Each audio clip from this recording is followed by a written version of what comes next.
أعوذ بالله من الشيطان الرجيم بسم الله الرحمن الرحيم السلام عليكم ورحمة الله وبركاته الحمد لله رب العالمين وبه نستعين على أمور الدنيا والدين والصلاة والسلام على أشرف الأنبياء والمرسلين وعلى آله وصحبه أجمعين سبحانك لا علم لنا إلا ما علمتنا إنك أنت العليم الحكيم قال رب اشرح لي صدري ويسر لي أمري واحلل عقدة من لساني يفقه قولي اللهم يسر ولا تعسر اللهم صل على سيدنا محمد وعلى آله وصحبه وسلم ولا حول ولا قوة إلا بالله العلي العظيم أما بعد Alhamdulillah, syukur kehadrat Allah Subhanahu wa Ta'ala kerana dengan limpah kurnia, rahmat, kasih sayang dan inayah daripada Allah Subhanahu wa Ta'ala, Alhamdulillah, pada malam ini kita sama-sama dapat dipertemukan oleh Allah Subhanahu wa Ta'ala, dan mudah-mudahan pertemuan ini senantiasa beroleh rahmah, adanya barakah dari sisinya insya-Allah. Terlebih dahulu ucapan terima kasih saya kepada pengurusi majlis, seterusnya pengurusi masjid, naib pengurusi, ahli-ahli jawatan kuasa dan mana-mana mereka yang terlibat dalam menjayakan program kita pada malam ini. Alhamdulillah, mudah-mudahan Allah jualah yang membalas jasa dan budi kalian dan ganjaran pahala yang setimpal dengan apa yang menjadi amalan kita pada malam ini insya-Allah. Tuan-tuan, puan-puan, hadirin hadirat, muslimin muslimat yang dirahmati sekalian, berbekalkan masa yang ada, marilah sama-sama kita membaca, menghayati, merenung dan mentadabbur beberapa potong ayat yang difirmankan oleh Allah Subhanahu wa Ta'ala di dalam satu surah di dalam Al-Quran, merujuk surah yang ke-26, iaitu satu surah yang diberi nama Asy-Syu'ara. Saya akan membacakan ayat-ayat daripada surah Asy-Syu'ara bermula daripada ayat 23 sampai ayat 29. Allah Subhanahu wa Ta'ala berfirman, Ba'da a'udzu billahi minasy syaithanir rajim. Qala Fir'aun wa ma rabbul alamin. Qala rabbus samawati wal ardi wa ma bainahuma in kuntum muqinin. Qala liman hawlahu ala tastami'un.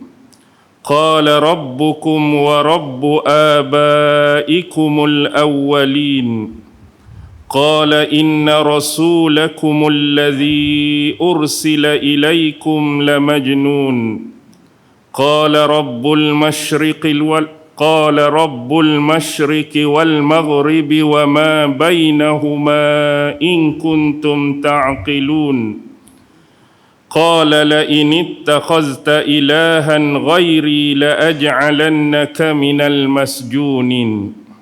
Surah Asy-Syu'ara 23 hingga 29. Baik, di dalam ayat yang pertama merujuk ayat 23. Qala Fir'aun, Telah berkata Fir'aun, wa ma rabbul alamin, siapakah Tuhan sekalian alam. Baik, sebelum kita membahas dan memulakan penafsiran bagi ayat ini, saya ingin menceritakan secara sisipan muqaddimah bahawa surah Asy-Syu'ara ini telah diberikan penjelasan oleh Allah Subhanahu wa Ta'ala berkaitan dengan pertemuan dua orang utusan Allah Subhanahu wa Ta'ala. Satunya bernama Nabi Allah Musa alaihi salam dan satu lagi ialah abang kandungnya, iaitu Nabi Allah Harun alaihi salam.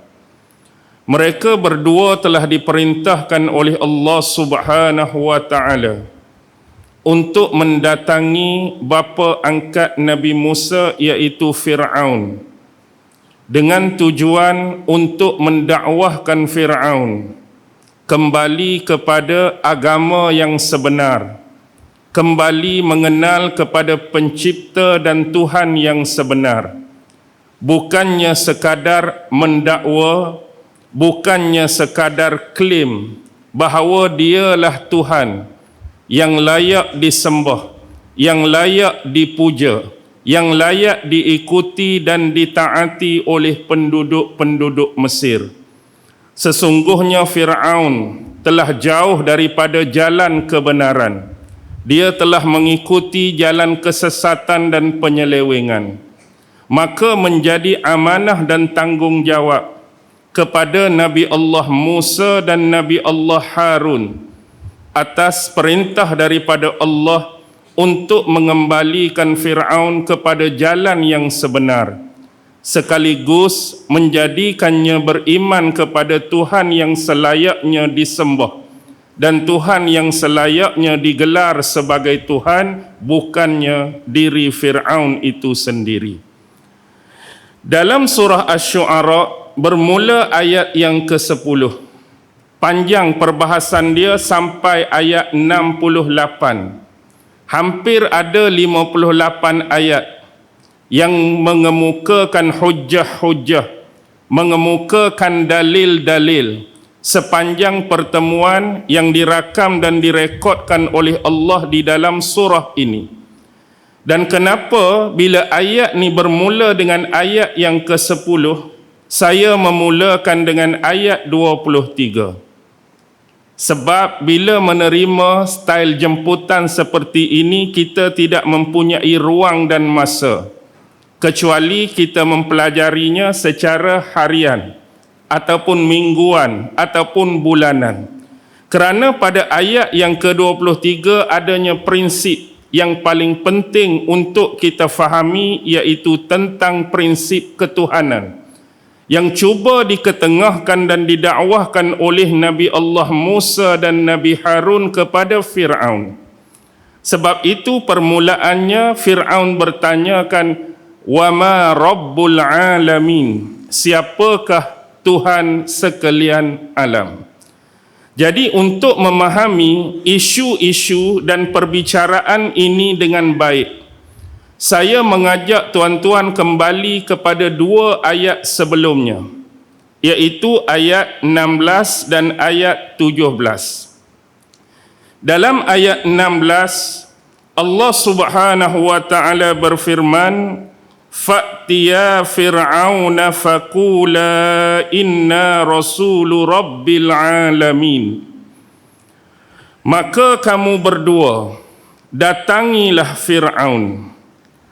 Lalu apabila kamu berdua telah mendatangi Fir'aun, faqula, maka ucapkanlah di hadapan Fir'aun, inna, sesungguhnya kami berdua rasulu rabbil alamin. Kami berdua ni pesuruh, kami berdua ni adalah utusan daripada Tuhan sekalian alam. An arsil ma'ana Bani Israel, maka lepaskanlah Bani Israel bersama kami. Baik, selain memperkenalkan dan mengisytiharkan mereka berdua adalah Nabi dan Rasul, mereka juga ada permintaan terhadap Fir'aun supaya Fir'aun melepaskan Bani Israel, iaitu Bani yang mewakili diri mereka berdua. Nabi Allah Musa, Bani Israel, dan Nabi Allah Harun, Bani Israel. Di sini kita harus faham bila Allah menggunakan kalimah fa'tiya, dia berbeza dengan penggunaan kalimah ja'a. Bila Allah guna kalimah fa'tiya, maka datangilah Fir'aun, maka Allah akan memudahkan urusan perjalanan, urusan mereka melalui sampai mereka betul-betul berada di hadapan Fir'aun. Berbeza dengan kalau Allah menggunakan kalimah ja'a, dia akan menjadi satu perjalanan yang susah, dia akan menjadi satu perjalanan yang rumit, dia akan menjadi satu perjalanan yang sukar dan payah. Kalau kita melihat kepada realiti, sebagai seorang pemerintah, sebagai seorang penguasa yang diangkat dan dianggap sebagai Tuhan oleh penduduk Mesir, nak berjumpa, nak bertemu dengan Fir'aun ni, kita anggap bukan sesuatu perkara yang senang dan mudah. Fir'aun semestinya berada di dalam rumah agamnya yang besar. Fir'aun semestinya berada di dalam istananya yang besar dan indah. Dan sebelum nak masuk bertemu dengan Fir'aun, pastinya akan melalui gerbang-gerbang, pastinya akan melalui pengawal-pengawal, pastinya akan melalui profesional-profesional, pastinya akan melalui dengan istilah komando-komando Fir'aun sebelum dapat bertemu dengan Fir'aun itu sendiri. Tetapi bila Allah menggunakan kalimah fa'tiya yang datang dengan perintah daripada Allah supaya mendakwahkan kepada Fir'aun, maka Allah mempermudahkan urusan mereka berdua. Urusan siapa? Urusan Nabi Allah Musa dan urusan Nabi Allah Harun. Bukan sesukar, bukan sepayah yang seperti kita anggap. Dan ini adalah bebanan dakwah dan amanah yang cukup berat, kerana nak mengajak satu individu atau personaliti yang mengaku dirinya sebagai Tuhan. Tuan-tuan, cuba tuan-tuan bandingkan hari ini. Kalaulah kita hari ini sebagai ustaz biasa sekalipun, kalau hari ini kita sebagai penceramah sekalipun, kalau kita hari ini sebagai seorang pendakwah sekalipun, yang kita nak dakwah, yang kita nak tarik, yang kita nak seru ni adalah sama-sama yang beragama seperti kita. Hak saya duk ceramah malam ni, saya Islam, tuan-tuan Islam. Hak duk ceramah malam ni orang-orang yang memahami agama, orang-orang yang mempelajari agama. Tu pun ada perselisihan, tu pun ada khilaf, tu pun ada perdebatan, padahal sama-sama dah Islam, sama-sama dah kita ni beriman kepada Allah. Cuba tuan-tuan bayangkan amanah dan tanggungjawab ni bukan sekadar yang tidak beriman, bukan sekadar yang tidak mengenal Tuhannya yang sebenar, tetapi bayangkan konteks individu yang cuba didakwah ini adalah jenis manusia yang dia sendiri mengaku Tuhan. Sedangkan kita nak memperkenalkan Tuhan yang sebenar kepada orang yang mengaku Tuhan, senang ke susah? Memang suatu benda yang cukup berat. Tetapi benda pertama yang perlu mereka isytiharkan untuk melorongkan lagi kemudahan mereka menyampaikan dakwah ni, bila sampai depan Fir'aun, kamu kena isytihar. Kamu kena sebut bahawa kamu berdua adalah utusan daripada Allah, supaya nak menaik dan mengangkat darjat kamu. Bila sebut seorang Nabi, dia ada maqam yang tersendiri. Bila kita sebut kita seorang Rasul, dia ada level dan tingkatan tersendiri. Berbanding kalau bayangkan, siapa hang mai nak jumpa aku hari ni? Siapa hang mai nak ceramah aku hari ni? Saya seorang yang tidak dikenali. Tak ada nama. Orang kampung biasa-biasa, netizen hak siapa tak kenal. Agak-agak orang hak kita nak dakwah, orang hak kita nak seru seperti Fir'aun, nak ambil pot tak? Tak kenal ni. Tak tahu siapa ni. Mari nak ceramah kat aku, mari nak cerita dakwah kat aku. Ni kena isytihar dulu, dan kamu kena dengar perkataan ni kerana aku ni Nabi, kerana aku Rasul yang diutuskan oleh Tuhan sekalian alam. Dan dalam masa yang sama, Nabi Allah Musa dan Nabi Allah Harun meminta supaya Bani Israel ini dibebaskan, dilepaskan bersama mereka berdua. Kerana apa? Kerana sejak ratusan tahun Bani Israel ini dijadikan sebagai hamba, dijadikan sebagai budak, dijadikan sebagai kuli di bawah pemerintahan dan rejim Fir'aun. Padahal mereka adalah hamba-hamba Allah yang baik. Mereka adalah hamba-hamba Allah yang beriman kepada Tuhan mereka. Dan mereka adalah tentera-tentera yang ikhlas pada jalannya.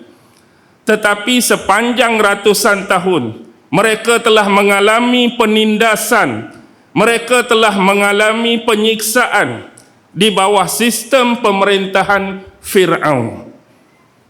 Jadi nak menunjukkan pada masa itu kepada kita, sebagaimana riwayat yang menyebut hampir jumlah mereka 600,000 orang. Inilah kuli-kuli, inilah pekerja-pekerja yang dipunyai oleh Fir'aun, yang cuma mencakupi satu bangsa.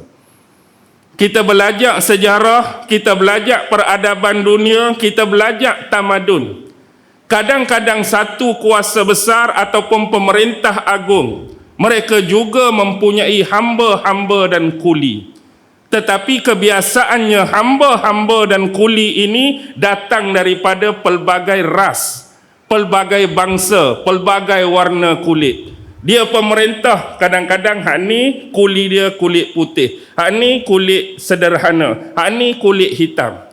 Tapi bawah Fir'aun satu-satunya bangsa Bani Israel yang jumlah sekian besar menjadi hamba, penindasan dan penyiksaan dia. Agak-agak senang ke Fir'aun nak bebaskan mereka dengan begitu mudah. Agak-agak senang ke Fir'aun nak berikan kebebasan mereka mengikuti Nabi Allah Musa dan Harun. Setelah sekian lama mereka menjadi kuli dan hamba kepada Fir'aun. Walaupun jumlah ini kalau kita fikirkan secara logik dan rasional, besar jumlah tu, 600,000. Tetapi kalau kita meneliti penyiksaan-penyiksaan sebelum ni, siapakah pemimpin yang menyembelih anak-anak lelaki mereka? Manusia yang sama Fir'aun, iaitu menyembelih anak-anak lelaki Bani Israel selama 2 tahun yang diselang setahun sekali. Tahun ni kita bunuh, tahun depan kita abai dan biarkan. Tahun sekali lagi kita bunuh, sekali lagi kita tangguhkan pembunuhan. Tapi walaupun jumlah mereka besar, walaupun jumlah mereka ramai, tetapi mereka tak mampu untuk bangkit. Mereka tak mampu untuk bersatu memberontak terhadap kezaliman yang dikenakan oleh Fir'aun atas mereka. Dan inilah kebijakan sistem politik bacul Fir'aun dalam menangani pemerintahan orang-orang di bawahnya. Dan anda akan mengikuti satu demi satu helah-helah politikus yang bernama Fir'aun yang telah Allah rakamkan di dalam sejarah sepanjang zaman. Baik, soalan ayat 23 tadi, Fir'aun tanya siapa? Fir'aun tanya Nabi Musa, "Wa ma rabbul alamin?" Siapa Tuhan sekalian alam? Persoalan ni berkaitan dengan ayat 16 tu. Kenapa saya kembali kepada ayat 16? Sebab Nabi Musa dan Nabi Harun perlu isytiharkan siapa mereka. Inna, kami berdua, Rasul Rabbul Alamin. Kami berdua mungkin dikenali oleh Fir'aun. Kami berdua, Fir'aun kenal Nabi Musa, tak kenal apa ni anak angkat dia. Tak kenal apa dia yang mengasuh Nabi Musa sejak daripada diambil oleh isteri Nabi Musa, isteri Fir'aun, iaitu Asia. Dengan kata lain, selama ini Nabi Musa dibesarkan dalam istana Fir'aun. Diberi makan dengan makanan Fir'aun, diberi minum dengan minuman Fir'aun, diberi pakaian dengan pakaian Fir'aun, diberi perhiasan dengan perhiasan Fir'aun. Dan satu lagi ialah Harun yang juga dikenali oleh Fir'aun. Bila sebut Rasul, utusan, pesuruh, mungkin ayat dan kalimah ini juga difahami oleh Fir'aun. Tapi pesuruh kepada siapa? Rasul kepada siapa? Utusan kepada siapa? Rabbil Alamin. Inilah yang tidak difahami dan dimengerti oleh Fir'aun. Fir'aun tidak ada ilmu tentang Tuhan sekalian alam. Fir'aun tidak mengerti tentang Tuhan sekalian alam. Fir'aun tidak kenal siapakah Tuhan sekalian alam. Yang disebutkan mereka berdua tadi sebagai Rasul Tuhan sekalian alam. Kenapa Fir'aun tidak mengenali? Kerana selama ini masyarakat Mesir mengenali dan menganggap Fir'aun itu sendiri sebagai Tuhan. Dan masyarakat di Mesir, dia ada mitos, mitologi yang tersendiri berkaitan dengan dewa dan dewi yang mereka percaya dan mereka yakini. Dan dalam masa yang sama, Nabi Musa datang memperkenalkan kepada mereka satu zat, satu entiti yang layak digelar sebagai Tuhan, yang layak disembah sebagai Tuhan, yang layak dipuja-puji sebagai Tuhan, berbeza dengan ilmu, berbeza dengan pengetahuan, berbeza dengan informasi sedia ada berkaitan ketuhanan yang ada di sisi Fir'aun dan di sisi penduduk Mesir. Hak kami faham dah selama ni, inilah Tuhan. Hak kami tahu tentang Tuhan, inilah Tuhan. Hak kami berilmu tentang Tuhan, inilah Tuhan. Tiba-tiba mari Nabi Musa cerita satu bentuk sifat ketuhanan yang berbeza. Jadi sebab tu Fir'aun tanya, siapa Tuhan sekalian alam? Baik, kalau tuan-tuan baca terjemahan, itulah terjemahannya. Tetapi di sini ada sedikit kesamaran dan kekeliruan.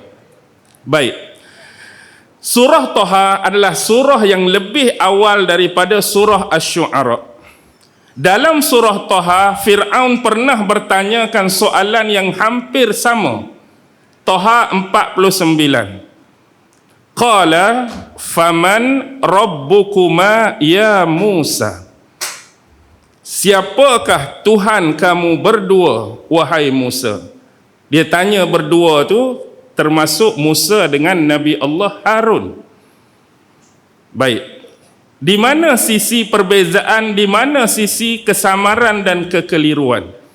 Dalam surah Taha menggunakan lafaz yang jelas, faman. Kalimah man adalah kalimah yang sahih. Kalimah man adalah kalimah yang betul. Bila kita nak bertanya dan mempersoalkan tentang peribadi seseorang. Peribadi seseorang. Contoh, man anta, siapa kamu? Betul. Man abuka, siapa bapa kamu? Betul. Man akhuka, siapa saudara kamu? Betul. Man ummuka, siapa mak kamu? Betul. Kalimah man yang digunakan betul untuk kita tanya tentang susuk tubuh, personal dan peribadi seseorang. Tetapi berbeza dengan persoalan Fir'aun dalam ayat ini. Kalau tadi faman, yang ini wama rabbul alamin. Menggunakan lafaz ma bukan man. Jadi inilah yang menjadi perbahasan di kalangan ahli tafsir di dalam menghuraikan dan menafsirkan ayat ini. Sebahagiannya menganggap bahawa soalan ini adalah bentuk pelecehan. bentuk nak menjatuhkan, bentuk nak menghinakan. Persoalan daripada Fir'aun kepada Nabi Musa dengan menyamakan makam, level dan tingkatan Rabbul Alamin, Tuhan yang Fir'aun nak tahu tu, dengan jenis, dengan benda. Kerana ni kita nak tahu tentang jenis, kita nak tahu tentang benda. Sebab tu ada sebahagian tafsir menyebut wa huwa su'alun an jinsi syai'. Fir'aun tu bertanyakan tentang jenis sesuatu. Kalau bahasa kampung hari ini, kita tanya tu dengan nada nak merendah, meleceh dan menghinakan. Tuhanmu tu gapo nama? Jenis gapo? Lagu tu kalau kecek Kelantan. Bukan tanya siapa Tuhan kamu dalam erti dan makna yang sebenar. Hakikat dia tu gapo? Jenis gapo? Benda gapo? Seolah-olah meremeh-remehkan Allah Subhanahu wa ta'ala dengan pertanyaan yang berkaitan dengan benda dan jenis. Contoh di dalam tafsir Ruhul Ma'ani Imam Al-Alusi, dia petik satu perkataan daripada As-Sakkaki, seorang ahli lughah yang hebat dan terkenal. Soalan ni diandaikan oleh As-Sakkaki sama ada bertanya, Tuhan kamu tu jenis manusia ke dia, jenis malaikat ke dia, atau jenis jin ke dia? Satu lagi, ada ulama yang berpandangan dan berpendapat bahawa bila Fir'aun tu dakwa dan klaim dia sebagai Tuhan, jadi kalaulah orang bertanyakan kepada masyarakat Mesir, Tuhan hak kamu duk sembah, Tuhan hak kamu duk taat, Tuhan hak kamu duk ikut ni jenis lagu mana? Jadi orang Mesir mampu memberikan gambaran, describe rupa Fir'aun lagu mana, jenis Fir'aun lagu mana, sifat Fir'aun lagu mana, boleh ditunjuk, boleh digambarkan, boleh dicerita. Dan ni dikaitkan dengan pertanyaan Fir'aun tu, benda yang sama nak suruh Nabi Allah Musa ni describekan, cerita jenis Tuhan yang disebutkan dan disifatkan oleh Nabi Allah Musa alaihi salam. Baik, di sini kita perlu maklum satu benda, bahawa akidah, kepercayaan, keimanan masyarakat Kipti di Mesir pada waktu tu, mereka mempunyai keimanan dan kepercayaan kembali kepada mitos, mitologi Mesir kuno. Mereka percaya kepada dewa dan dewi. Dalam mitos, dalam mitologi Mesir ni banyak, tuan-tuan boleh buka lah buku-buku berkaitan sejarah dewa-dewi Mesir. Buka Google pun boleh baca, cari jurnal-jurnal tentang hal tu pun boleh. Antara yang terkenal dan famous, adanya dewa yang bernama Horus, ada dewa yang nama Isis, ada dewa yang nama Osiris, ada dewa yang nama Amun, ada dewa nama Ra, ada dewa nama Geb, ada dewa nama Nut, ada dewa nama Hathor, ada dewa nama Sekhmet, ada dewa nama Bastet, ada dewa nama Anubis, ada dewa nama Petah, ada dewa nama macam-macam lagi. Dan antara yang paling core dan terkenal, yang paling lama dalam sejarah Mesir kuno ialah dewa Ra. Dewa Ra, maksud Ra ni matahari, dewa matahari, yang selalu disimbolkan dan diperlambangkan bertubuh manusia, berkepala burung helang, kemudian ada cakram matahari, berkepalakan ular tedung, ular senduk. Itulah dewa Ra. Jadi dikatakan dewa Ra ini menitiskan kedewaan dia kepada pemerintah-pemerintah Mesir. Jadi dia titisan ataupun incarnation dia turun kepada pemerintah Mesir. Kalau nak bagi senang faham, nenek moyang Fir'aun dulu, lepas tu moyang Fir'aun, tok Fir'aun, bapak Fir'aun, sampailah kepada zaman pemerintahan Fir'aun hak pada masa tu pun menganggap mereka adalah titisan atau incarnation daripada dewa Ra, dewa matahari. Sama dengan apa yang dipercayai di dalam agama Shinto. Agama Shinto, agama orang Jepun. Mereka percaya kepada dewa matahari yang bernama Amaterasu Sun atau disebut Amaterasu Omikami. Jadi hak tu pun dia turun ke bumi, berupa jadi manusia, lama-kelama ada keluarga, last kali penghujung dia sampai Maharaja Jepun Akihito ke Hirohito tu titisan dan keturunan daripada dewa matahari. Sebab tu mereka dengan maharaja mereka kenapa? Kena sujud, kena tunduk, kena sembah. Dan matahari yang terbit terbenam pun mereka sujud dan sembah. Apatah lagi sampai tahap mereka meletakkan simbol apa? Bendera Jepun. Simbol matahari. Dan inilah dipercayai oleh mereka. Dan kalau kita tengok dewa dan dewi tadi, banyak hak kepala, hak tubuh manusia tu tetap tubuh manusia. Tapi ada kepala burung lang macam saya cakap tadi. Ada kepala burung finik. Dia suruh berhenti dah. Baru satu ayat tak habis lagi ni.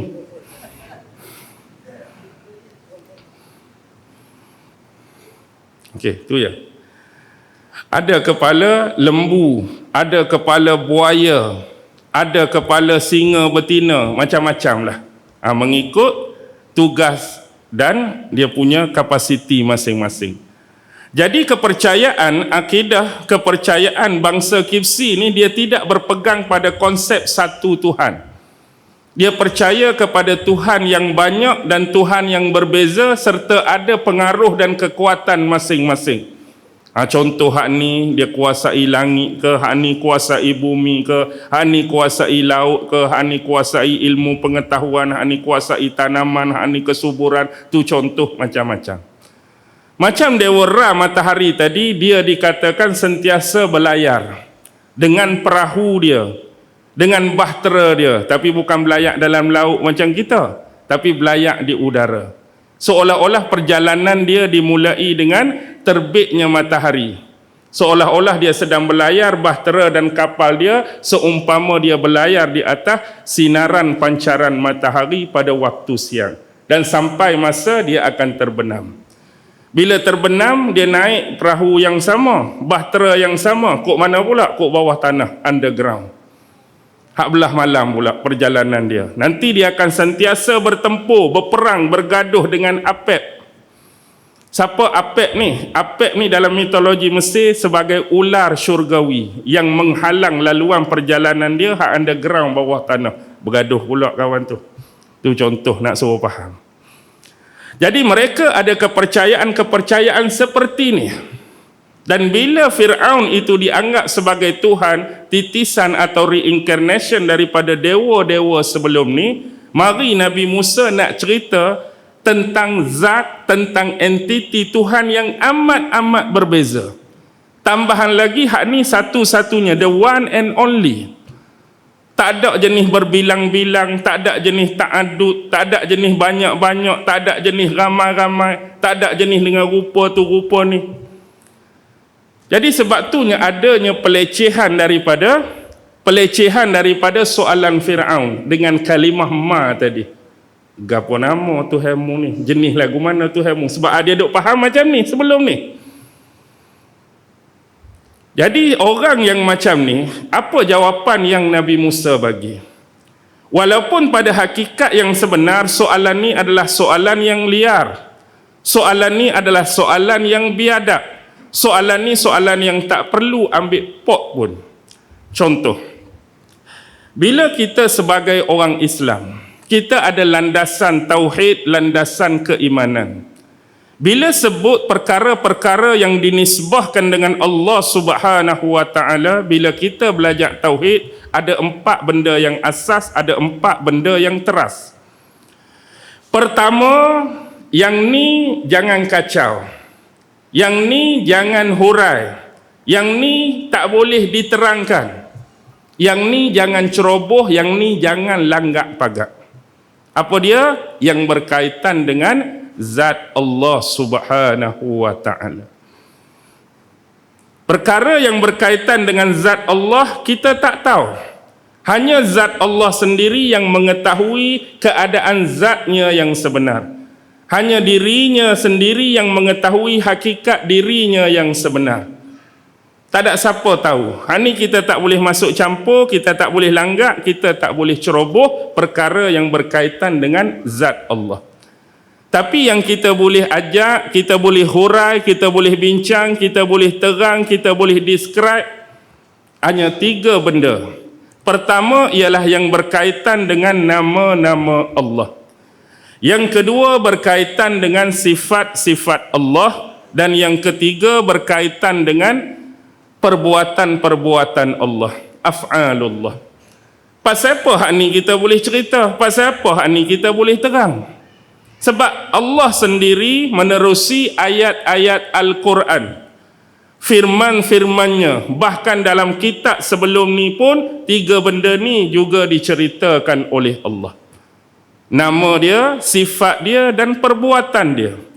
Contoh bila kita baca Quran, sak jumpa Ar-Rahman, sak jumpa Ar-Rahim, sak jumpa Al-Malik, sak jumpa Al-Qudus, sak jumpa Al-Tu, Al-Ni. Tu adalah nama-nama Allah yang mulia.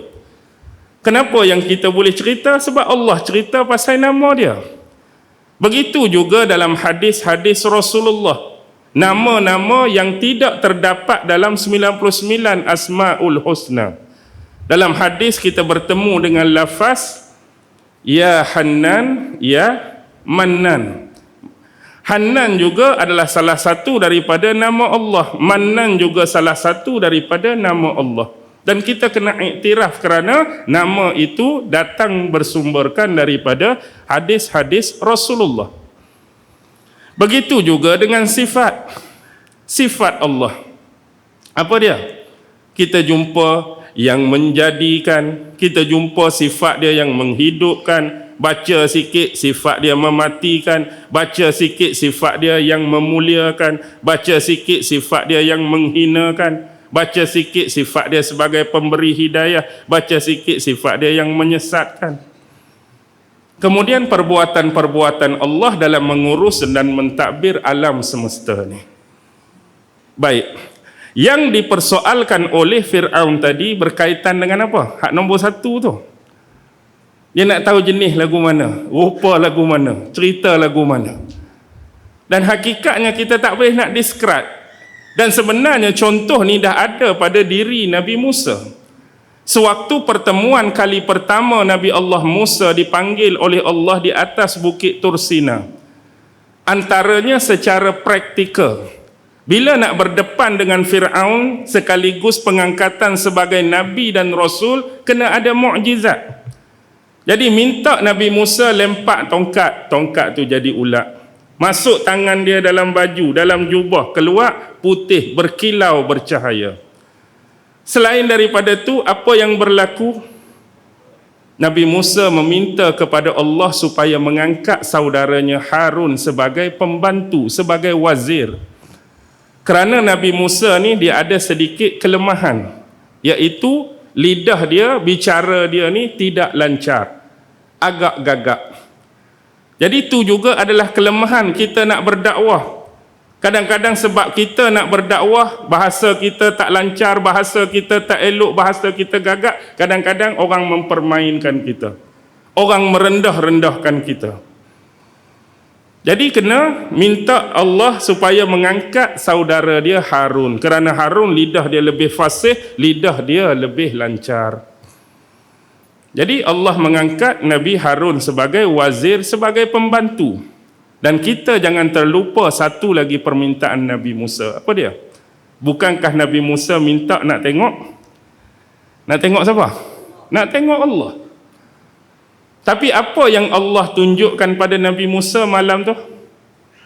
Kilatan cahaya kan? Yang bila mana kilatan cahaya tu mengenai pada satu bukit, apa jadi kat bukit tu?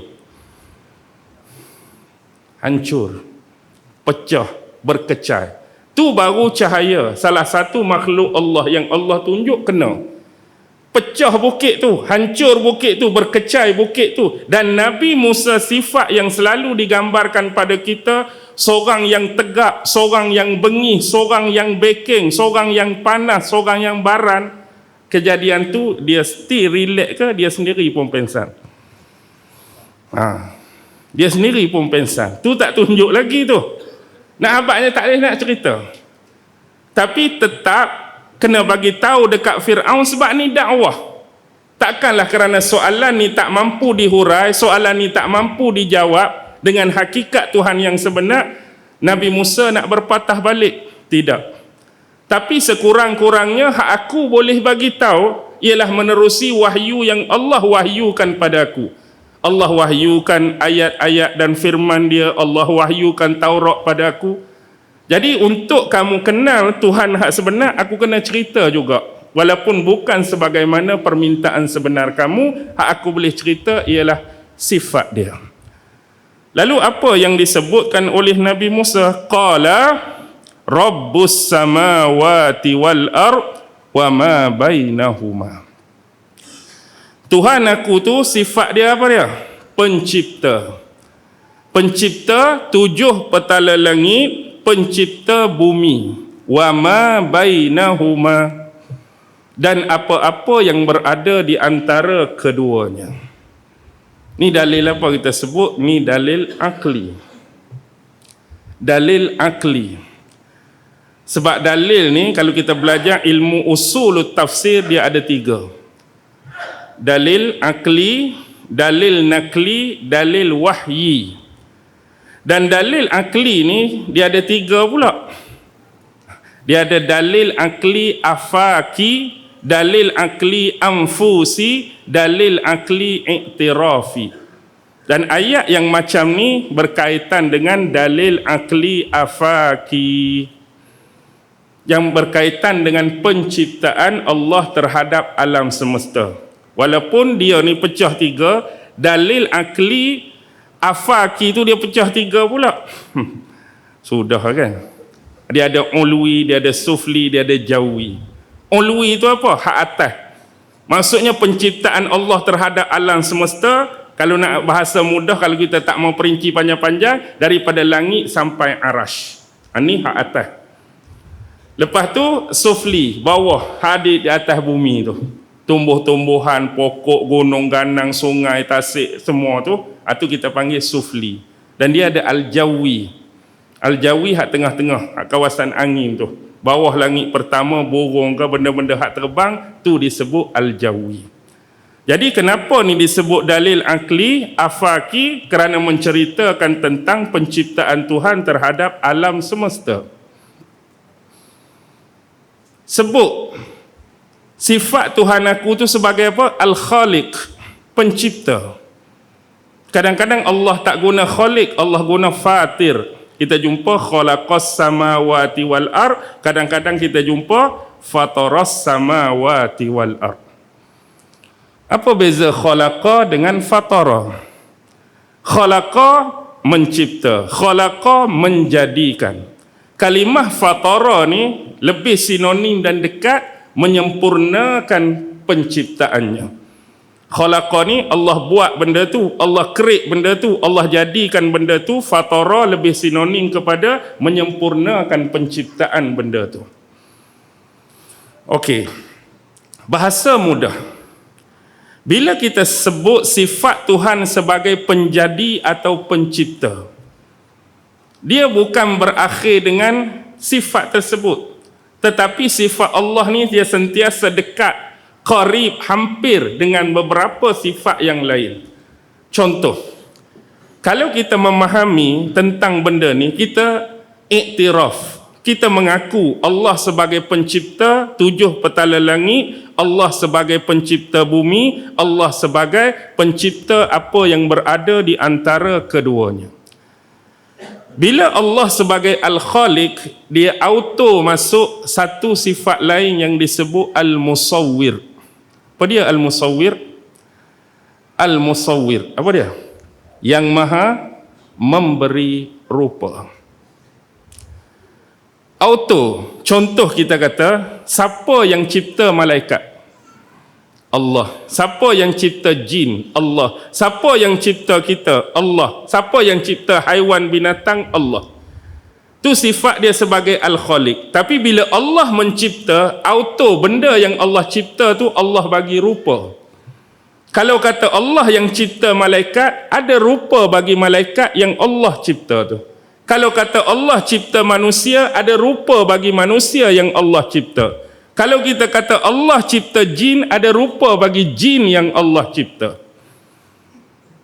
Dan dia bukan berakhir dengan menjadikan dan memberi rupa. Tapi Allah juga memberi kehidupan kepada makhluk yang dijadikan dan diberi rupa tadi. Malaikat hidup ke tak hidup? Allah bagi kehidupan. Kita Allah bagi kehidupan. Jin Allah bagi kehidupan. Kalaulah penciptaan Allah sekadar berhenti pada musawwir, tak bagi hidup, saya hak duduk depan ni jadi lagu mana? Cipta dan bagi rupa, hidup tak bagi. Agak-agak boleh bergerak, boleh bercakap ke tak? Tak boleh duduk keras gini. Allah jadi, Allah bagi rupa, hidup tak bagi. Dengan sebab Allah beri kehidupan itulah boleh bergerak, boleh bercakap, boleh gerak tangan, boleh geleng kepala. Dan dia bukan berakhir di sini. Setiap makhluk Allah dia terkait pula dengan Ar-Razzaq. Allah bagi rezeki, Allah bagi habuan. Malaikat ada rezeki dan habuan dia. Jin ada rezeki dan habuan dia. Manusia ada rezeki dan habuan dia. Dia terkait. Dan kalau ini difahami dengan baik, wahai Fir'aun, cuba cabar dan cuba challenge sifat Tuhan yang aku sebut ni, kamu berani atau tidak? Agak-agak lepas tak? Tuhan aku ni sejak atas tu sampai hak bawah, apa hak duk berada di antara keduanya, semua dia buat, semua dia urus, semua dia tadbir, semua dia bagi rupa, semua dia bagi hidup, semua dia bagi rezeki. Semua dia takdirkan. Kalau kamu nak juga mengaku kamu tu Tuhan, kalau kamu nak dakwa kamu tu Tuhan, cabar dan challenge sifat ni. Berani tak Fir'aun? Berani tak Fir'aun? Memang tak berani, memang tak lepas. In kuntum muqinin, sekiranya kamu, bahasa kampung, sekiranya hampa semua nak mempercayai ataupun nak meyakini apa yang aku sebutkan tentang Tuhan yang sebenar ni. Kalau kamu semua nak percayalah, kalau kamu semua nak yakinlah, mungkin ini ialah keyakinan pada hati dan tajam pada mata dan penglihatan. Dia bukan setakat yakin saja, tapi dia ada benda sebagai bukti yang boleh dilihat. Baik, bila tak boleh jawab, bila tak ada hujah, bila tak ada dalil, apa Fir'aun jawab? Qala liman haulahu ala tastami'un. Maka berkatalah Fir'aun kepada orang-orang yang berada di sekitarnya. Ada satu tafsir menyebut di sekeliling Fir'aun pada waktu tu ada 500 orang aswirah. Aswirah ni apa? Orang hak duk mengawal, orang hak duk berjaga-jaga, takut berlaku perkara-perkara yang di luar apa? Yang di luar jangkaan. Biasalah, ni Fir'aun ni ada tetamu 2 orang, mari ni untuk apa? Kena jaga betul-betul. Tak mau lari ke, tak mau terlepas ke, tak mau jadi apa-apa perkara yang di luar dugaan, di luar jangkaan. Jadi Fir'aun sebut kepada orang-orang yang berada di sekelilingnya. Dan saya kira bukan mereka semata-mata. Mesti ada penasihat-penasihat Fir'aun. Mesti ada menteri-menteri Fir'aun. Mesti ada pembesar-pembesar Fir'aun. Fir'aun sebut kepada mereka, ala tastami'un. Tidakkah kamu mendengar apa yang diucap, apa yang disebutkan oleh Musa? Bahasa kampung apa la tastami'un? Dengar Musa duk merepek apa ni. Dia duk merapu apa kat kita ni. Tidakkah dia tahu bahawa Tuhan, bahawa sembahan yang kita faham sebelum ni berbeza dengan apa yang dia duk cerita ni? Ala tastami'un adalah merupakan ucapan yang takjub bercampur bercampur hairan, serta menganggap kepada orang yang kita ucapkan perkataan ni tak ada akal, tak ada otak, tak reti ke? Peliklah dia ni dia duk cerita pasal Tuhan mana ni. Peliklah Musa ni dia duk cerita pasal entiti mana. Peliklah Musa ni dia duk cerita pasal zat mana. Sedangkan kamu semua tahu bahawa Tuhan dan sembahan bagi kamu ni siapa? Aku. Kamu semua anggap aku sebagai Tuhan, kamu semua sembah aku sebagai Tuhan, kamu semua mentaati perintah aku sebagai Tuhan. Tiba-tiba dia mari cerita Tuhan lain selain daripada aku. Dia duk merapu apa ni? Dia duk sembang apa ni? Tidakkah kamu semua mendengar perkataan dia? Jawapan hak Nabi Musa jawab tadi, dia jawab ke tak? Dia tak jawab. Dia guna style apa kita panggil spin. Dia guna helah. Tu politikus yang hebat tu, Fir'aun. Okey. Tak cukup dengan tu, Nabi Musa tak berganjak. Terus lagi bagi. Qala Rabbukum wa Rabbu abaikumul awwalin. Tuhan yang aku duk cerita tadi ialah Tuhan bagi kamu semua. Dan dia adalah Tuhan bapak-bapak dan Tuhan nenek kamu sebelum ni pun, itulah Tuhan bagi mereka. Okey. Kalau tadi dalil akli afaki, ayat ni adalah dalil akli yang kedua tu. Dalil akli anfusi. Biasanya dalil akli anfusi ni menceritakan tentang kudrat dan ibarah Allah Subhanahu wa ta'ala berkaitan dengan penciptaan diri kita, tentang kita. Jadi nak abad dalam ayat ni, Tuhan tu Tuhan kita. Maksud dengan kata lain, Tuhan aku, Tuhan Musa, dia juga adalah Tuhan Harun, dia adalah juga Tuhan kamu Fir'aun, dia adalah juga Tuhan kamu Haduk ada, dan dialah juga Tuhan kepada bapak-bapak, Tuhan kepada nenek moyang kamu sebelum ni pun Tuhan yang sama. Tuhan tu lah. Baik. Sebelum tu, tadi Fir'aun kata, ala tastami'un. Ini ada nada dia. Nada emosi, nada marah. Pasal apa Fir'aun nak marah? Satu, mungkin dia tertekan kerana dia tak boleh bagi hujah. Dia tak boleh bagi jawapan. Tapi lihat sebelum tu, in kuntum muqinin.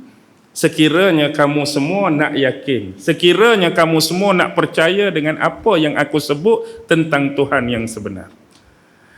Kalau tuan-tuan baca daripada awal, ini adalah perdebatan antara Musa dengan Fir'aun, one by one, face to face, live. Asalnya seorang, hak ni jawab, hak ni jawab, hak ni jawab, hak ni jawab. Tiba-tiba ayat in kuntum muqinin tu apa jadi?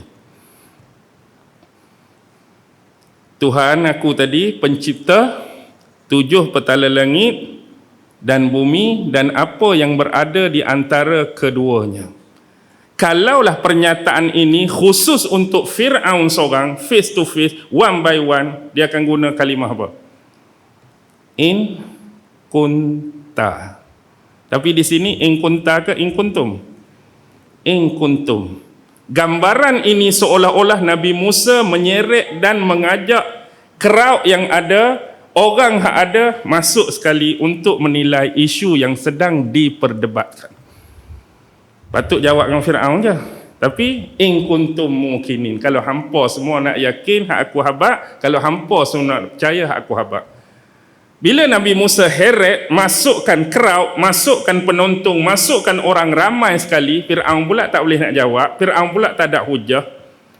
Ala tastami'un ni dia duk merepek apa ni? Hampa tak tahu ke? Hampa duk anggap aku sebagai Tuhan, dia mari duk cerita pasal Tuhan mana ni? Dia nak marah dah tu. Bila nak marah, kawan ni pun bagi lagi dalil akli anfusi. Sebenarnya ini adalah tujuan berdakwah, tujuan mengajak mereka kembali ke jalan yang sebenar.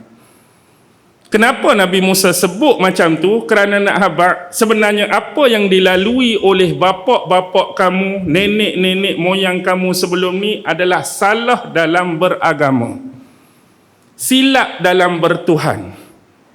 Jadi hak lepas tu lepaslah. Tapi nak habaq hari ni, sebenarnya Tuhan hak aku sebut ni, sebenarnya itulah Tuhan nenek moyang kamu sebelum ni pun hak tu, dan hari ni mereka juga, kita semua juga adalah bertuhankan kepada Tuhan yang sama, bukannya Fir'aun. Sebenarnya dakwah dan seruan ni nak mengajak kepada perubahan. Hak kamu duk sembah Fir'aun tu salah. Hak kamu duk sembah Fir'aun tu sesat. Hak kamu duk sembah Fir'aun tu seleweng. Tapi ni kena sembah Tuhan hak ni. Dialah Tuhan kamu hari ni, dialah Tuhan nenek moyang kamu sebelum ni. Sudah. Agak-agak Fir'aun nak jawab lagu mana? Fir'aun jawab, tak ada hujah, tak ada dalil pun dia jawab. Apa jawab dia? Qala inna rasulakumul ladzi ursila ilaikum la majnun. Sesungguhnya rasul kamu yang diutuskan kepada kamu la majnun, sebenarnya adalah orang gila. Dia tuduh Nabi Musa gila pula. Dia tak boleh jawab dah. Jadi ni bentuk apa? Dalam istilah psikologi ni disebut assassination character. Apa dia assassination character? Membunuh kepribadian baik seseorang. Sebab itulah dalam Quran ni banyak sisi persamaan dakwah Nabi Musa dengan dakwah Nabi Muhammad. Nabi Muhammad pun kena assassination character, tuduhan dan labelan yang memang tidak ada pada peribadi dan batang tubuh Nabi. Apa benda hak Nabi tak kena masa zaman duduk dengan musyrikin Mekah? Nabi dituduh ahli sihir, tuduhan semata-mata.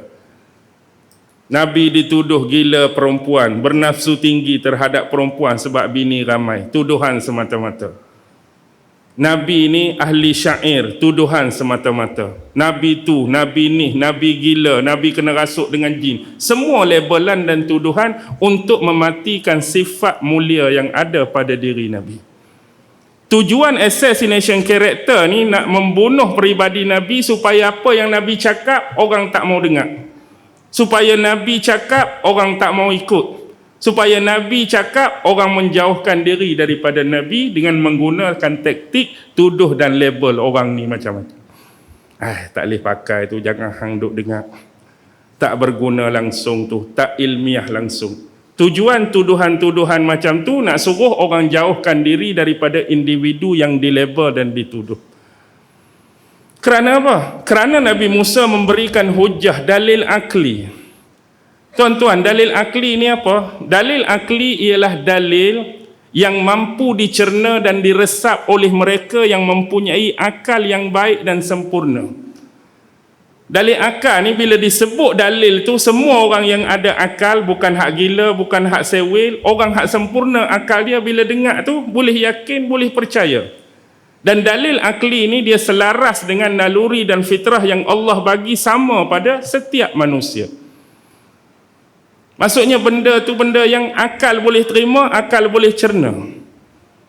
Jadi bila bagi semua benda-benda tu, Fir'aun pula tak boleh jawab, maka tak ada benda lain, dia bagi labelan, dia bagi tuduhan. Tu pun dia guna ayat sindir lagi tu, sesungguhnya Rasul kamu. Dia guna perkataan Rasul, sebab kawan ni sebut, siapa dia? Rasul. Kalau dia nak buat ayat biasa ni, Musa ni bukan orang ni bukan siuman. Musa ni orang gila. Harun pun lebih kurang orang gila. Tapi dia nak guna juga sindiran, sebab kawan tu mari tadi, kami berdua utusan Allah. Sesungguhnya Rasul kamu yang diutuskan pada kamu ni, tak apa nak betul. Orang gila, sakit mental mudah. Baik tuan-tuan, tuduhan tetaplah sebagai tuduhan, labelan tetaplah sebagai labelan. Cuba kita bayangkan kita berada pada situasi yang sama. Kalaulah kita punya rasa sedikit keyakinan, ada logik, ada rasional pada apa yang disebutkan oleh Nabi Musa berkaitan dengan Tuhan, agak-agak pada masa tu siapa yang berani menyatakan logik, Siapa yang berani menyatakan lagi kuat hujah ni di hadapan sifat Fir'aun yang kita kenal? Contoh, tuan-tuan boleh nampak tak? Sekarang ni Fir'aun ni orang anggap dia Tuhan. Cakap dia tak boleh bantah, cakap dia tak boleh sailang, cakap dia tak boleh bangkang. Tiba-tiba kita hak duk dengar tu berasa, Fir'aun bukan jawab pun, duk main helah-helah. Bangun kita seorang, kalau ikut saya lah, banding hujah Fir'aun, pemimpin kita ni dengan Nabi Musa, memang kuat Musa. Nabi Musa jauh, agak-agak siapa berani bangun, sebut depan bangun macam tu. Maksudnya cari penyakit. Cari penyakit. Kalau ada yang bangun menyokong, kalau dalam hati pun, kalau kira tu lepeh dah Fir'aun ni, tapi tak ada siapa berani menyatakan demikian.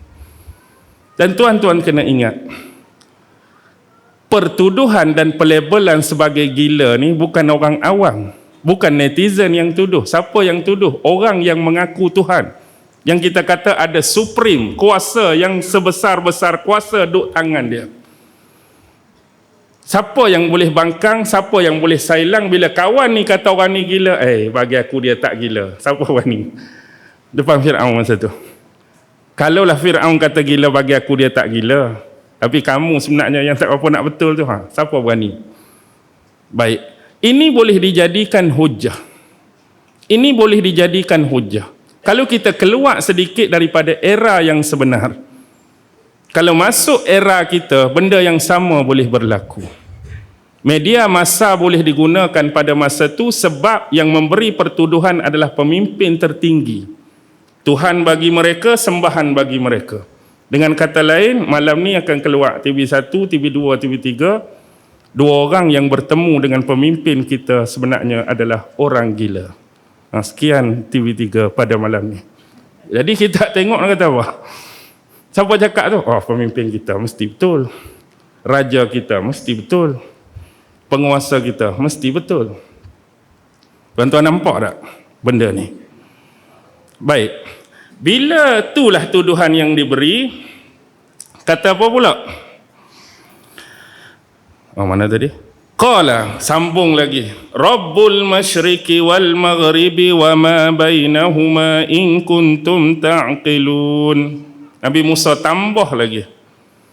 Tuhan aku, Tuhan yang menjadikan timur, Tuhan yang menjadikan barat, dan apa-apa yang berada di antara keduanya. Baik. Bila Nabi Musa sebut hujah ni, dia sudah mencakupi vertikal dan horizontal sekaligus. Faham? Vertikal dengan horizontal. Faham ke tak ni? Kalau tuan-tuan nak ada printer, kita nak print kertas, nak print apa-apa, bila nak print kertas tu, dia akan tanya kita, nak bentuk potret ke bentuk landscape, betul? Kalau potret menegak, landscape melintang. Itulah istilah lain bagi menegak melintang. Vertikal menegak, horizontal melintang. Sama macam prinsip Isra' Mi'raj. Isra' Mi'raj daripada Masjidil Haram ke Masjidil Aqsa adalah horizontal, melintang. Masjidil Aqsa, Sidratul Muntaha adalah vertikal, menegak. Tadi dah bagi hak menegak. Tuhan aku pencipta 7 petala langit dan bumi. Sekarang bagi hak melintang pula. Timur pun dia buat, barat pun dia buat. Sebab timur, apa kaitan dengan timur? Timur adalah tempat terbitnya bintang-bintang, tempat terbitnya matahari sekaligus. Dan barat adalah tempat terbenamnya bintang-bintang dan sekaligus tempat terbenamnya matahari. Nak cakapnya seluas timur barat, tak ada tepian, tak ada had, tak ada limitation. Dan apa yang berada di antara keduanya?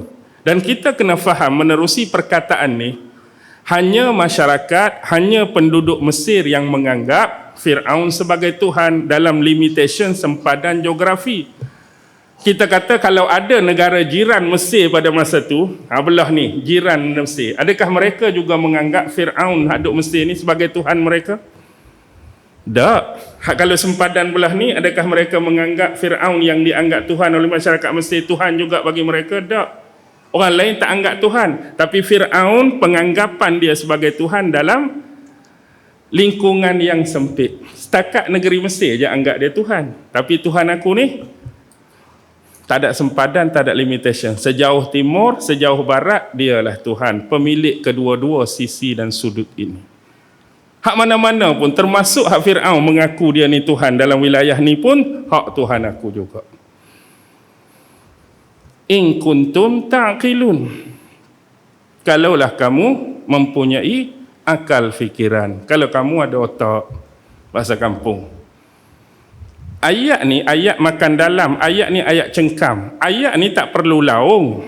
Ayat ni tak perlu guna tone yang tinggi. Ayat ni tak perlu nak naikkan volume daripada 1 sampai 15. Ayat ni kalau reti guna selembut-lembut dan seperlahan, dia akan makan sini. In kuntum ta'qilun, sekiranya kamu berakal. Bahasa kampung, sekiranya kamu ada akal, sekiranya kamu ada otak. Cuba kita sebut slow-slow. On tu Fir'aun lah. On, Tuhan aku ni pemilik timur dan pemilik barat. Dan Tuhan aku juga pemilik antara keduanya, timur dan barat. Tu pun kalau hang ada otak lah. Slow ya. Dan kita cakap apa pun selain pada benda ni, kawan-kawan kita pun kita sebut bla bla bla, gedebuk-gedebak, belakang tu kalau hang ada otak lah. Kita sebut lagu tu apa orang hang kenal tu? Hai, makan dalam tu. Hai, hang ingat aku sangat ke? Hang ingat aku bebal sangat ke sampai guna kalau hang ada otak? Nak suruh buka, nak suruh berfikir. Di mana lagi kebenaran dakwaan kamu kalau kamu tak boleh nak challenge, tak boleh nak cabar semua sifat-sifat Tuhan sebenar yang aku sebut ni? Alah, sekali tak boleh buat apa lah. Hujah rasional dah dibagi, hujah logik dah dibagi, hujah yang tidak ada dapat disangkal dibagi. Lalu apa Fir'aun kata? La ini takhazta ilahan ghairi. Sekiranya kamu mengambil atau menjadikan Tuhan lain selain daripada diri aku. Ni lebih kepada ugutan dah ni. Kalau hang ambil juga Tuhan lain, jadikan Tuhan lain, jadikan zat lain, jadikan entiti lain, anggap dia sebagai Tuhan selain daripada aku, la aj'alannaka minal masjunin. Maka aku akan menjadikan kamu sebagai salah seorang yang akan dipenjarakan. Ugut terus masuk dalam. Hujah tak ada, dalil tak ada, tapi bila nak kalah, lebih-lebih anggap ada Tuhan lain, ada zat lain yang lebih berkuasa, yang lebih power pada aku masuk sumbat dalam. Ini lebih kepada ugutan. Berlaku ke tak tuan-tuan hari ini? Sebab tu saya kata ini adalah sistem politik Fir'aun, sistem politik bacul. Fir'aun dah lama tinggalkan kita. Tapi kenapa Allah rakam dan muatkan perdebatan, muatkan kisah silam, kisah kuno ni yang dianggap pada panggarakan kita? Kerana apa? Kerana sifat dan sisi kefir'aunan itu akan wujud dan sentiasa ada pada sepanjang zaman. Fir'aun hak sebenar tak ada dah. Tapi sifat kefir'aunan ni akan tetap ada sepanjang zaman. Dan begitulah juga dengan jenis pendakwah-pendakwah. Sisi dan sifat kenabian Musa dan kenabian Harun ni tetap juga akan ada sepanjang zaman. Jadi inilah kepentingannya, kenapa keperluan. Kisah ini Allah rakamkan dalam Quran. Nak habaq kepada kita sifat ni tak akan berakhir. Yang membezakan dia ialah nama. Yang membezakan dia ialah batang tubuh. Yang membezakan dia ialah zaman pemerintahan mereka. Sifat sama. Ni dia ancam dengan apa? Ancam dengan penjara. Begitu jugalah bila lah ahli-ahli sihir dia kalah dalam perlawanan nanti, ahli sihir dia beriman ke tak? Nak beriman, tengok dia cakap apa. Kamu nak beriman sebelum aku memberikan keizinan pada kamu. Jadi orang nak beriman, orang nak percaya pada Tuhan, kena minta izin dengan dia dulu baru boleh beriman. Lepas tu kawan tu tak dengar kata, terus masuk. Internal Security Act, tahanan tanpa bicara, ISA tu. Jangan main-main. Kalau nak lagi menarik, lepas pada ni, ayat lagi menariknya. Tapi sebab kita dah pukul 9 dah ni. Sebab dia Dia dah ugut dengan apa? Dengan penjara. Maksudnya untuk terus berhadapan dengan Firaun tak boleh guna lidah dah. Tak boleh guna bicara dah. Tak boleh guna kata-kata dah. Dengan kata lain, cakap lebih, cakap banyak, aku sumbat masuk dalam.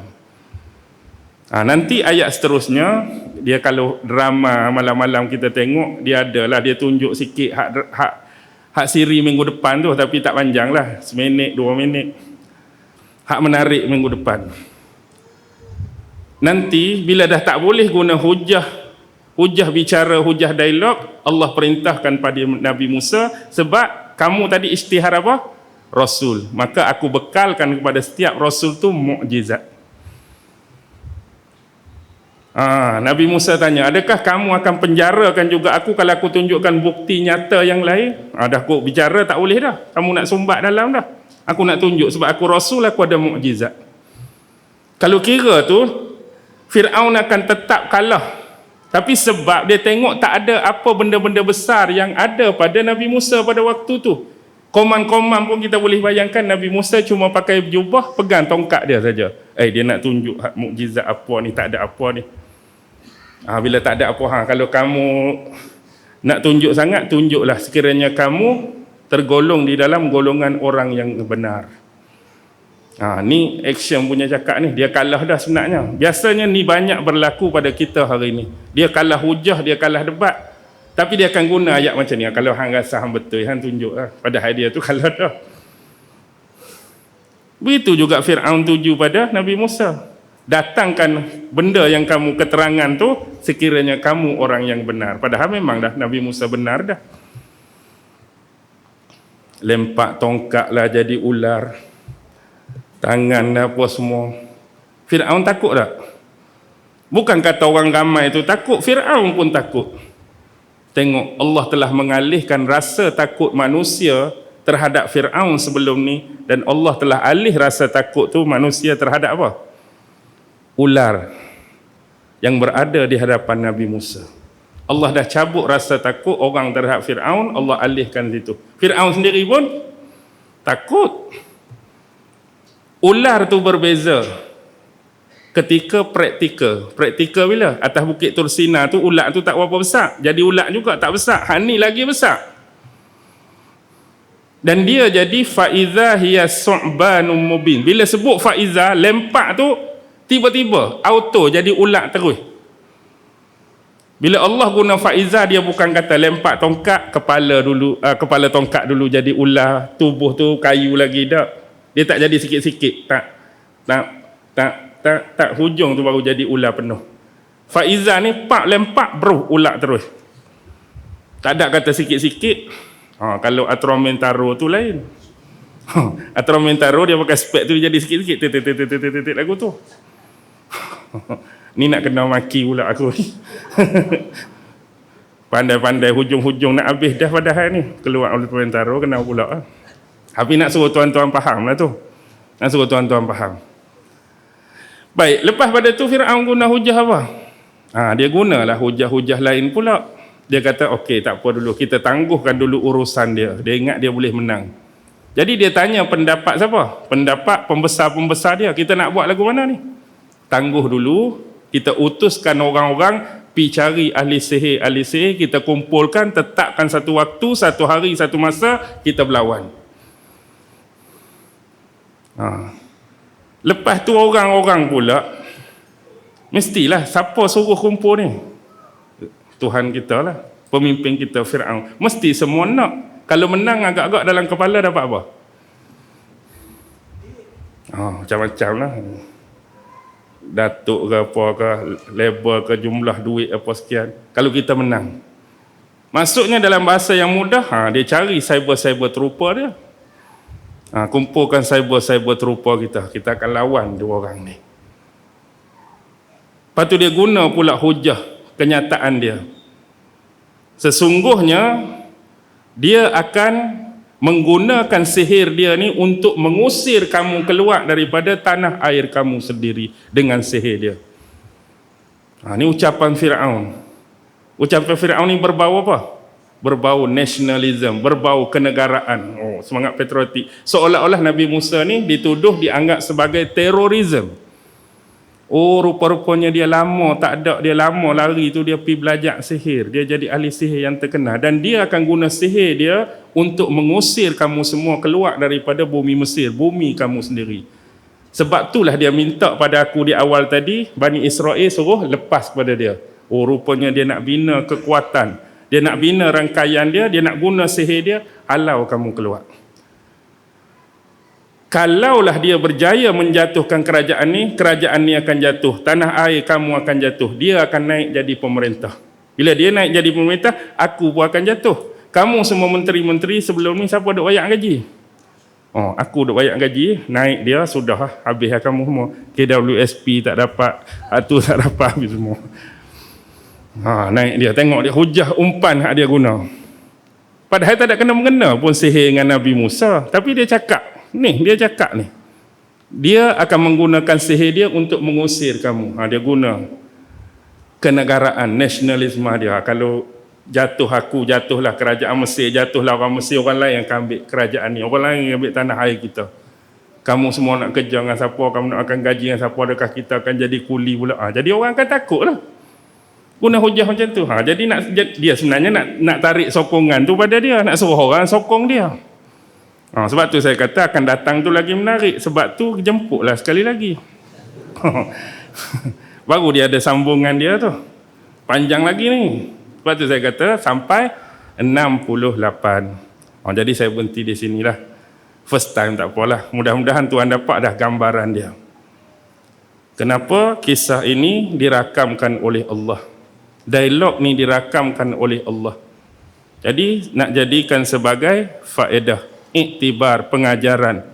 Kerana Quran ni dia salih likulli zaman wa makan. Dia terpakai, dia berguna pada setiap masa dan tempat.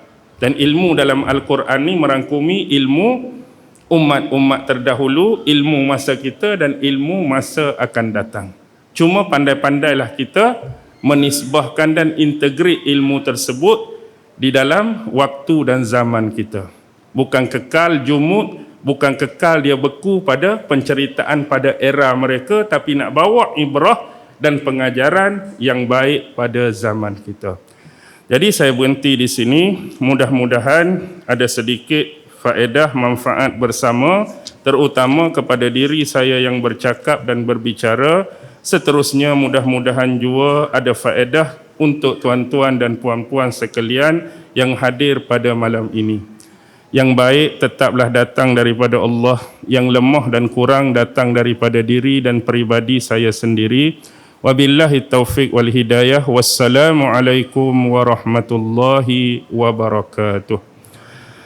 أعوذ بالله من الشيطان الرجيم بسم الله الرحمن الرحيم اللهم إنك تعلم أن هذه القلوب قد اجتمعت على محبتك والتقت على طاعتك وتوحدت على دعوتك وتعاهدت على نصرة شريعتك فوثق اللهم رابطتها وأدم ودها واهدها سبلها واملأها بنورك الذي لا يخبو واشرح صدورها بفيض الإيمان بك وجميل توكل عليك وأحيها بمعرفتك وأمتها على الشهادة في سبيلك إنك نعم المولى ونعم النصير وصلى الله على سيدنا محمد وعلى آله وصحبه وسلم والحمد لله رب العالمين الله أكبر.